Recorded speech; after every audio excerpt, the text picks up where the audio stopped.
Hello, everybody. Dr. Vasquez here, coming to you live on the afternoon of Thursday, May 18th of 2023. I'm going to provide a quick overview of this article, the title of which is Mitochondrial Signal Transduction. That's a very understated title because the article is actually much more than that. You can see that this was published in Cell Metabolism in November of 2022. And I've described it here in kind of a table format as being an expert level article.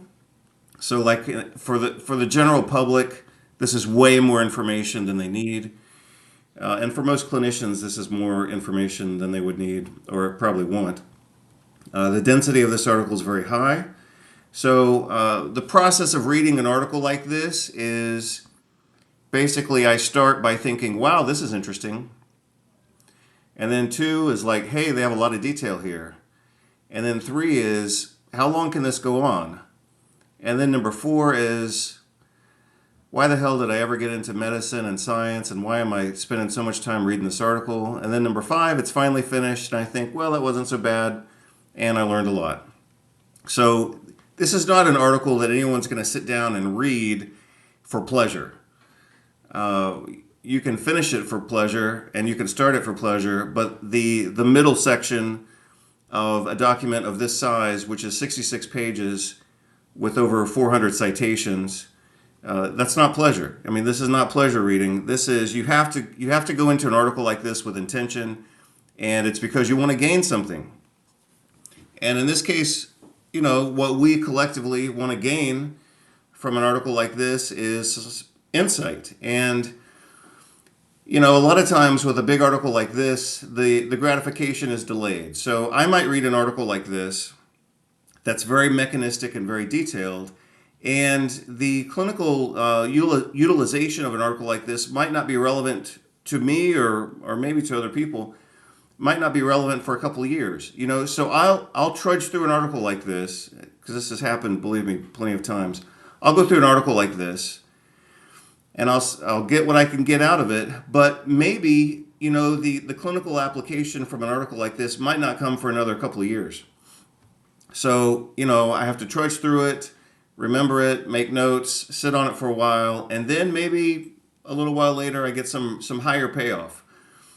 This is a very articulate article, so it's very well written. A lot of these science articles are poorly written, either because the authors don't have a good mastery of English, whether it's their primary language or a secondary language, or maybe it's my fault, and maybe the article just doesn't work for me.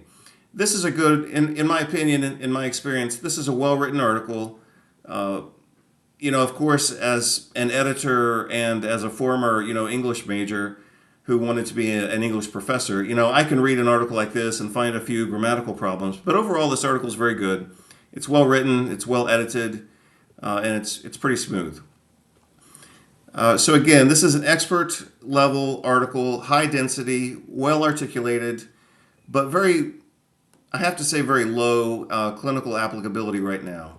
I think the implications of this article are very important, and overall, I don't say this very often, but I would consider this article to be pretty much a masterpiece. So I would consider this article to be in the category of masterpiece, and so that's why I'm giving it some time here. So let's just see what I wrote. I wrote this earlier today. This article qualifies as a masterpiece because of its detail, density, clarity, and implications. For people at the expert level, this is one of the articles we have been waiting for in order to connect concrete terms and mechanistic details with long-held concepts such as mitochondrial signaling. So mitochondrial signaling is a term that we've used, for 20 years, but we haven't really had a clear understanding of what that means. We have the perception that mitochondria are involved in some type of signaling pathway because we see what we might call mitochondrial consequences having effects in other body systems. So we know that some communication or signaling has to be taking place, but we've kind of been waiting for an article like this to kind of put it all together. Now, of course, this is a review article, which means that other articles before this one, of course, have, fettered out the details. But after other authors have hashed out the details, then a review article like this can come along and put everything together. And that's really where the power of this article kind of becomes obvious. Because of its breadth and detail, this article completely changes our views of mitochondrial function and dysfunction, explaining the importance of mitochondrial function, proper mitochondrial function, healthy mitochondrial function, and the various phenotypic expressions of dysfunction. I think that's totally true. Obviously, I agree with myself in that summary that I wrote earlier today. I'll get rid of that summary. We'll take a look at the article. Here's the article in its final form. A lot of times, I don't read. I either do or don't. Sometimes I prefer this format. Sometimes I prefer the original manuscript just because of the layout being different, depending on what device I'm reading it on. If I were reading in paper, I would prefer, the double columns like this. But if I'm reading on a computer or if I'm reading on a mobile device, then I tend to prefer the original manuscript just because of the layout, which looks more like this. It's more boring for sure, but I find that the single column is easier to read. So I'll just take a look at a few of my highlights. The only way to get the value of an article like this is to read it word for word. So I don't know that I could, and I don't have the aspiration that I'm gonna provide you in this video, the equivalent value of actually reading the article. If you want that level of detail, then you have to read the article. But I can at least orient you to it and see if you have interest in reading it. So they start out very powerfully. So, and I like articles, of course, that do that. So I will read I'll read the summary of the abstract, but I won't read the rest of it word for word, but I will go through a few things and I'll just kind of orient you to the article. The analogy of mitochondria as powerhouses has expired. That's perfect. Mitochondria are living, dynamic, maternally inherited, energy transforming, biosynthetic, and signaling organelles, that's very important, that actively transduce biological information.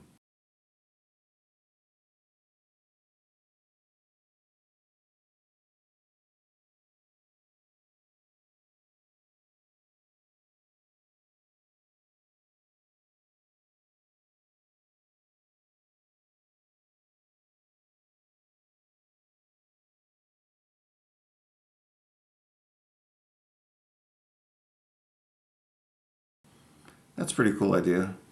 So, again, great article. You can see the manuscript here was 66 pages. We're on page 37 right now. More than 400, I think it was 406 or 407 citations. A lot of citations. I mean, this is basically a book, a short book. 406 citations. Good article, really good work. You can see here kind of the popularity of mitochondria within biomedical research.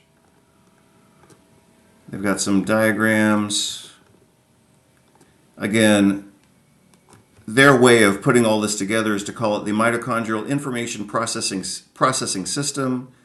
Mitochondrial information processing system, which has three components: reception, integration, and signaling or generation of new signals or outputs. Pretty good diagram here. Some other diagrams here I'll probably have to go back and study. But overall, if you're into mitochondria, this is worth your time. If you're not so much into mitochondria, then this video review is probably enough to let you know that mitochondria do a lot more than provide cellular energy, and that's going to become the old way of looking at things. And like I said, if you want the details, then you have to go read the details. This is a very dense article, 66 pages, 400 citations, quite a few diagrams, but certainly worth the effort overall. Even though, like I said, it was pretty painful at times going through this thing and looking at it and sitting for hours. And then, with any book or any article of consequence, no one's going to sit down and read it, straight through. you have to go, you go forward, you go backward, you have to read it again, you have to look at it again, you have to look up a few citations to get more information, and then that becomes a distraction, and then you come back to the original article, and then you find out where you were, and you keep going from there. But, a big article like this takes effort. But if you're in the mitochondrial world, then this is an article worth your time. If you're a clinician, then probably everything I just told you is probably close to enough. I mean, just get some big concepts and move on. And if you're in the general public, again, this is probably enough. You don't need to know necessarily more than this. But, if you really want to be able to talk about mitochondrial function in a bigger context and, be able to discuss what are the metabolites that participate in signaling, not just say, oh, well, mitochondria are involved in signaling, which is what we were saying 10 years ago and 20 years ago. Now we've got more detail, and this article provides a nice overview of that detail. So I'll leave it at that. And thanks for your attention. I'll get this on the website as soon as I can. Thank you much.